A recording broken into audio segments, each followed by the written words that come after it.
Welcome back dear students. अपनी तो पाठशाला में आपका फिर से स्वागत है। आज हम लोग आपको लेटर लिखना सिखाएंगे। देखो, लेटर क्लास 9 से आना स्टार्ट हो जाता है और लेटर वह प्रक्रिया है कि जो आजकल लड़का लिखता ही नहीं है। जब से व्हाट्सअप आ गया है तो कोई भी लेटर लिखता नहीं, अपनी मन की भावना एक एक लाइन में दे धड़ाधड़। पहले ऐसा नहीं होता था। पहले प्रॉपर एक ही बार में पूरी भावना को संजो करके एक चिट्ठी में डाल करके भेज दिया जाता था, वो होता था पत्र। लेकिन आज आपको बता दें कि इनफॉर्मल लेटर भले ना लिखे जाते हों, लेकिन फॉर्मल लेटर आज भी वैल्यूबल हैं। आपको अगर प्रधानमंत्री किसी चीज़ से इंस्पायर करेगा तो प्रधानमंत्री पत्र ही लिखता है, फ़ोन नहीं लगाएगा, ना व्हाट्सअप से आपको मैसेज भेजेगा।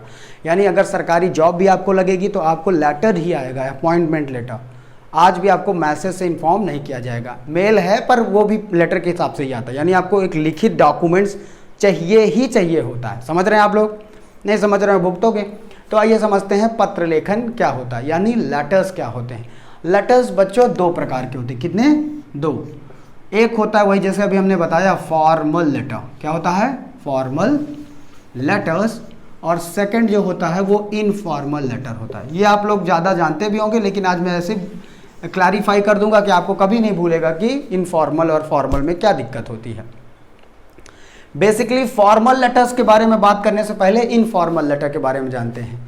इनफॉर्मल लेटर किसको लिखा जाता है भैया? देखो, इनफॉर्मल ज़्यादा जिसको रिस्पेक्ट या किसी के सम्मान या बहुत ज़्यादा चीज़ों को ध्यान ना रखा जाए, बारीकी को न, जैसा आप मन में सोचते हैं वैसे ही चीज़ों को रखने के लिए इनफॉर्मल लेटर का इस्तेमाल किया जाता है। जैसे तुम अपने भैया को पत्र लिख रहे हो, अपने पापा को, मम्मी को, चाचा को, बुआ को, मौसी को, तो उसमें ज़्यादा आपको बहुत ज़्यादा सचेत रहने की ज़रूरत नहीं है कि कहाँ पे कौन सा वर्ड होना चाहिए। बस आप अपनी भावनाओं को व्यक्त कर सकते हैं, वो होता है इनफॉर्मल लेटर। तो इनफॉर्मल लेटर किसको लिखते हैं? रिश्तेदार, पड़ोसी, भाई बहन और माता पिता और दोस्त।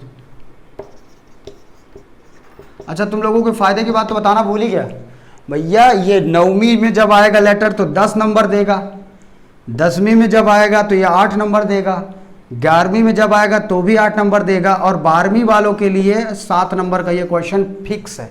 तो अगर 7 नंबर पक्का करना है, you must watch this. All right. हाँ, अब आगे चलते हैं। देखो, फायदा बता दिया ना, फायदा बताना बहुत जरूरी होता है। अब आइए जानते हैं हम कि फॉर्मल लेटर किसको लिखते हैं।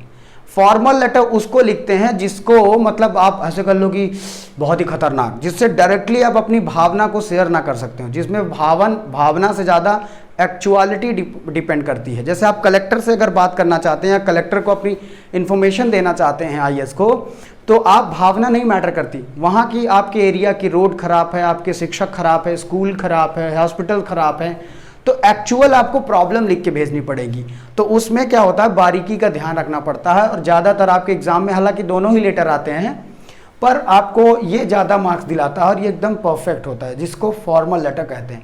तो ये ऑफिशियल लेटर के नाम से भी जाना जाता है। ऑफिशियल लेटर यानी ऑफिस में जो भेजा जाता है, इस लेटर को हम फॉर्मल लेटर कहते हैं। तो ये किनको किनको लिखा जाता है आइए जानते हैं। जैसे आईएएस अधिकारी को, नगर पालिका को,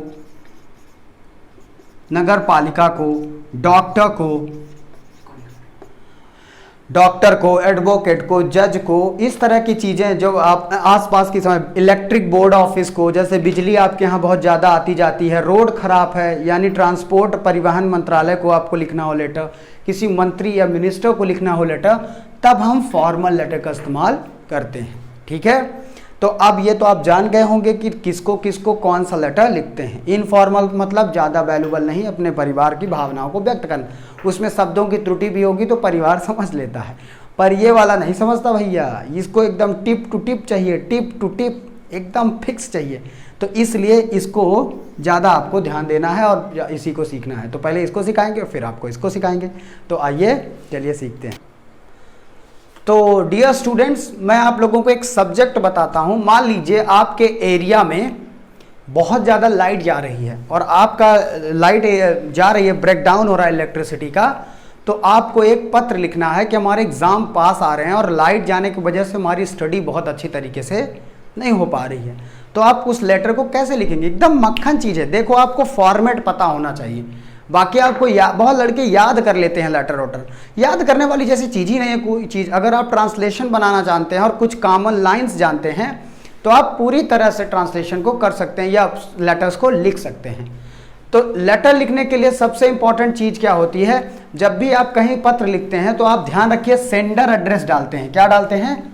सेंडर एड्रेस। देखो बच्चों बोर्ड थोड़ा छोटा है तो मैं डायरेक्ट पता बताऊंगा और उसी को लिखूंगा। मान लीजिए मुझे पत्र लिखना है या इनमें से किसी को लिखना है, मान लो अमन को लिखना है, तो अमन अपने पता को कैसे लिखेगा? जैसे लिखेगा वार्ड नंबर 15, इसी को बोलते हैं सेंडर। सेंडर मतलब भेजने वाला।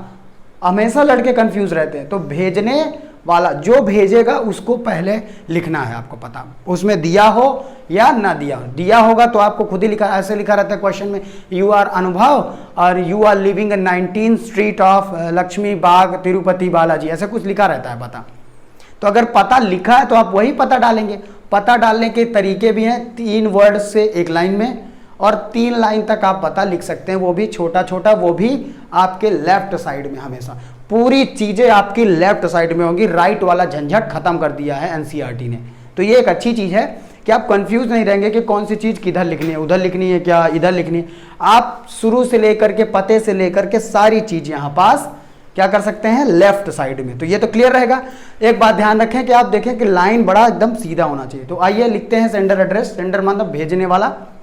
तो पहला पॉइंट भी वही होता है, ध्यान रख के लिख सकते हैं कि पहला पॉइंट होता है सेंडर। ये आपको मैं बता रहा हूं कि कैसे, मतलब कौन कौन से पॉइंट हो गए, कितने पॉइंटों में इसको डिवाइड किया जाता है। तो पहला क्या लिखते हैं?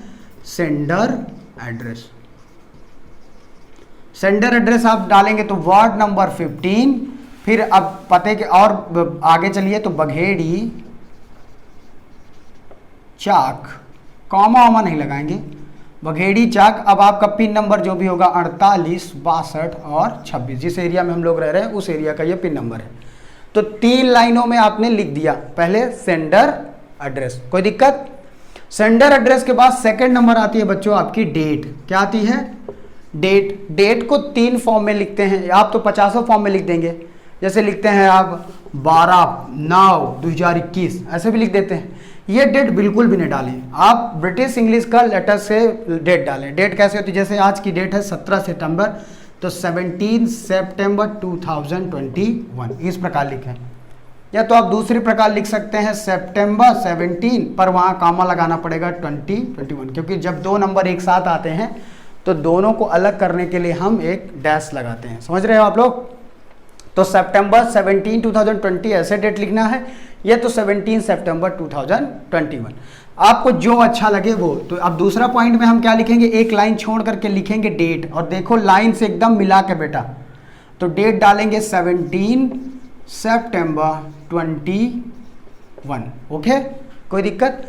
देखो इस फॉर्मेट को अगर आप तैयार कर ले तो एक नंबर का अगला एड्रेस जो रिसीविंग एड्रेस होगा, तो फॉर्मेट भी आपको अगर लिख ले गए तो 7 में से 4 तो मिल जाते हैं। यानी अगर ये फॉर्मेट फॉलो किए हो कि जिस थ्योरम से आपको करना है वो लिख ले जाए हो, जो कि इसको याद करने की कभी जरूरत है, पता तो याद ही होगा, फिर उसके बाद डेट भी याद ही होगी जो डेट की लिखनी होगी। अब अगला आता है रिसीवर एड्रेस। क्या आता है तीसरा नंबर? रिसीवर। रिसीवर एड्रेस का मतलब क्या होता है? जिसको पत्र भेज रहे हो भैया, मान लीजिए जबलपुर इलेक्ट्रिक विभाग को पता भेज रहे हैं हम लोग, है ना, तो उसको भेजेंगे तो उसका पता होना चाहिए। अब मान लीजिए उसका पता क्या होगा? 26/13 जबलपुर,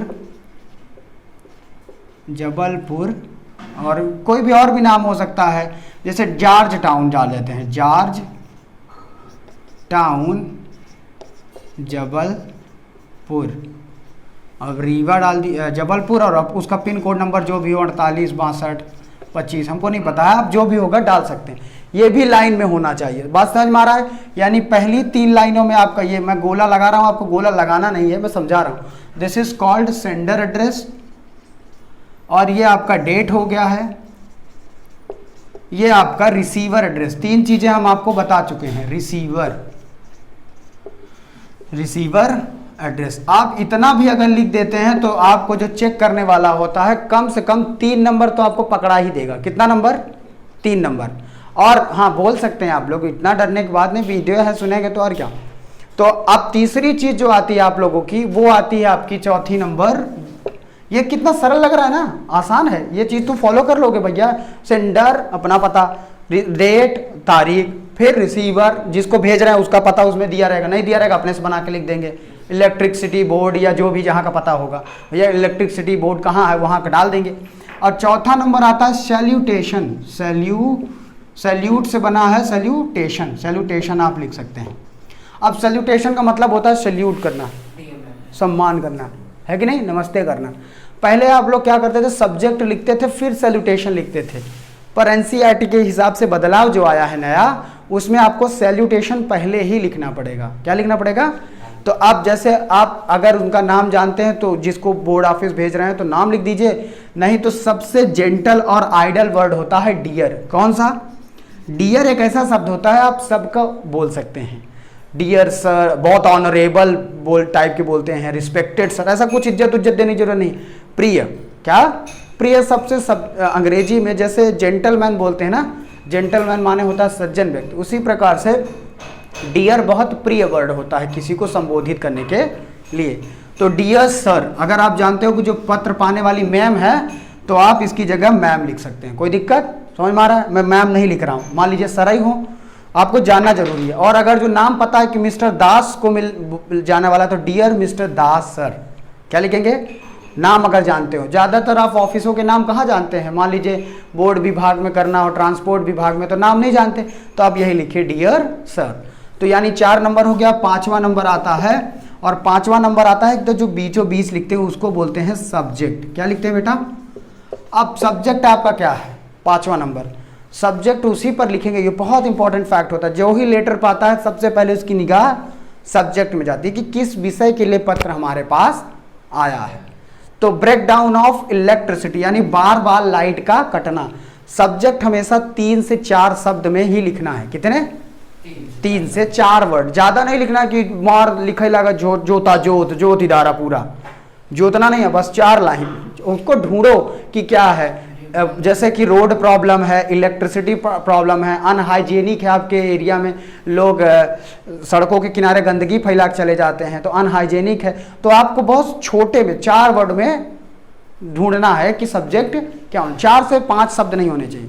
तो क्या लिखेंगे? Break down of electricity. Break, अच्छा मनुष्यों का भी ब्रेक डाउन होता है, पता है? ब्रेक डाउन ऑफ इलेक्ट्रिक,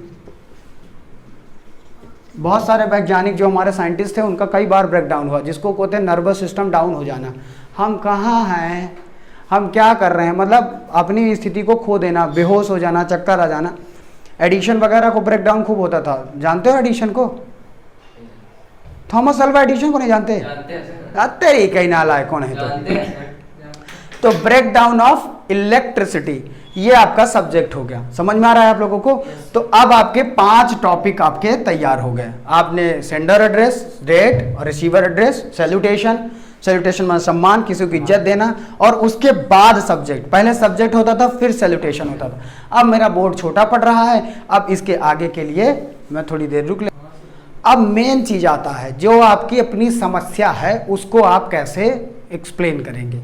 अगर जितना अच्छा एक्सप्लेन करोगे उतना अच्छा आप, मतलब लेटर लिखना कुल दुख बता दो, ये नहीं कि sir I wanted to tell you just electricity is break down in our areas, we are not continue that our studies due to the lack of electricity. अगर इस प्रकार की चीजें लिख दो बस इतना तो काम खत्म। प्लीज सॉल्व दैट प्रॉब्लम, या I expected that you will be solve my problem soon. अगर ऐसा इतना बस लिख दोगे ना तो ज़्यादा नहीं मानते हैं, बढ़िया मक्खन वक्खन लगाना पड़ता है। तो वो मक्खन हम आपको बता रहे हैं, वो मक्खन के बाद अपनी आप पूरी तकलीफ लिख देंगे। तो जैसे ही चैप्टर मक्खन क्या होता है वो देखिए। तो क्या लिख, तो आपने 3 स्टेप 4 स्टेप तो समझ लिया है, सेंडर, डेट, रिसीवर एड्रेस और उसके सैल्यूटेशन, फिर सब्जेक्ट। अब आइए मेन लाइन जो आपको याद रखनी है वो आप हर लेटर में इस्तेमाल कर सकते हैं, हर लेटर में इस्तेमाल करते सकते हैं। तो आप लिखेंगे उसके जस्ट नीचे से सब्जेक्ट से, with due respect I would like to inform that, बस इतनी लाइन आप हर क्वेश्चन को, हर लेटर में आप इस्तेमाल लिख सकते हैं जब भी आप किसी को लेटर लिखें। देखो लेटर के जो ये वाला मेन भाग होता है जिसमें आप अपनी समस्याएं लिखते हैं, तो बहुत इंपॉर्टेंट है कि आप कहां से शुरू करें, क्या वर्ड लिखना शुरू करें। I beg to say that वाला सिस्टम गया तो आप कुछ यूनिक वर्ड तलाशते हैं जिससे आप अपनी समस्या को कहना शुरू करें। तो आप जिसको पेपर लिखना चाहते हैं या लेटर लिखना चाहते हैं उसको ऐसे लिखेंगे, विद ड्यू रिस्पेक्ट, यानी पूरे सम्मान के साथ आपको I would like to inform you that, I would like to inform you that, कि मैं आपको सूचित करना चाहता हूं। अब क्या सूचित करना चाहते हैं, हमने बताया आपका विषय क्या था, बार बार लाइट का जाना, और लाइट के जाने पर बहुत सारी समस्याएं क्रिएट होना। आपको बता दें इस लेटर को, जो ये मेन पोर्शन होता है 3 भागों में बांटते हैं। तो 3 लाइन में ये, 2 लाइन में ये और 2-3 लाइन में और, तो 3 पैराग्राफ की तरह इसको बनाना पड़ता है। तो आइए इसको पहले तैयार कर लेते हैं। तो लिखेंगे with due respect I would like to inform you that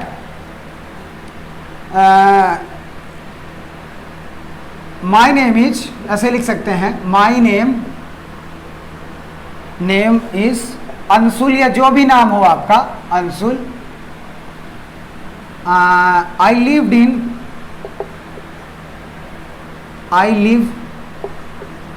in ward number 14, बघेड़ी, Chakghat, Rewa, MP. There are many problem occur. There are many problem occur due to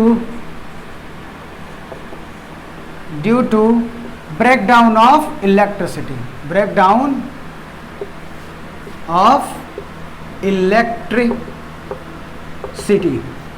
ठीक है, तो ये एक पार्ट हो गया। अब इसमें से और भी चीजें बता सकते हैं। My name is Anshu, I live in ward number 14, बघेड़ी, Chakghat, Rewa, MP. There are many problems occur due to the breakdown of electricity, यानी बिजली के बार बार कटने से बहुत सारी समस्याएं आती हैं। तो ये with due to respect would like to inform you that, इसके बाद आप अपना दुख रोइए, अपना कष्ट बताइए उसको, भैया कि बहुत सारी समस्या आती है। अब अगली लाइन पे और चीजें बताएंगे, एक पैराग्राफ चेंज करके। The examination is very near, the examination, अब second paragraph, the examination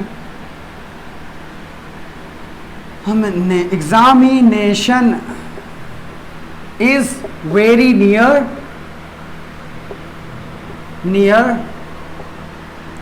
and we are not continue our study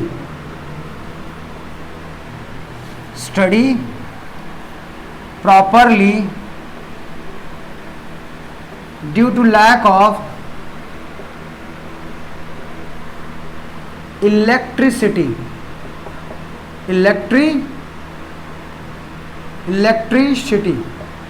ये सेकंड पैराग्राफ हो गया कि आपका एग्जाम भी आ रहा है सर, और भी बहुत सारी प्रॉब्लम क्रिएट हो रही हैं जिसके कारण मैं अपनी पढ़ाई को पूरा नहीं कर पा रहा हूं, बहुत सारी समस्या आ रही। अब तीसरे वाले पैराग्राफ में क्या लिखेंगे, जो एक को छोड़ करके वो भी 2 से 3 लाइनों का होना चाहिए, उसमें क्या लिखेंगे, आई hope you will be understand our problems. क्या लिखेंगे, आई hope you will we understand our problems and will solve soon, और जल्द ही उसको निदान करेंगे। और आखिरी में लाइन में जोड़ते हुए लिखेंगे, I will be thankful to you sir, I will be grateful to you sir। अगर ये जोड़ देंगे तो इससे क्वालिटीज बढ़ जाती है। देखो बोर्ड हमारा थोड़ा छोटा है, इसलिए बाकी चीजें आप इसको स्क्रीनशॉट कर लीजिएगा। अब मैं बाकी को ऊपर लिखवा लेता हूं कि I hope you will be understand our problem, you will be solve soon, I will be very grateful to you, I will be grateful to you sir, grateful to you sir. उसके बाद आपका number आता है एक line छोड़ करके इधर left आई में, थैंकिंग यू। क्या बोलेंगे? Thanking you. देखो बोर्ड छोटा होने के कारण हमें इरेज करना पड़ रहा है बार बार, आप स्क्रीनशॉट लेकर के समझ सकते हैं पहले। तो थैंकिंग यू, अब जैसा भी होगा आपके योर सिंसियर, अगर आप उनका नाम जानते हैं तो योर सिंसियर, और नाम नहीं जानते, ज़्यादातर आप नाम नहीं जानते तो योर फैथफुल लिखेंगे और अपना नाम डाल देंगे। जो भी अंशुल थे आप ना राइटर में, तो अंशुल लिख दीजिएगा, और इस प्रकार से ये आपका लेटर समाप्त हो जाता है। Thank you so much. Share कीजिए और खूब सीखिए, खूब प्रैक्टिस करेंगे तो अच्छे से आने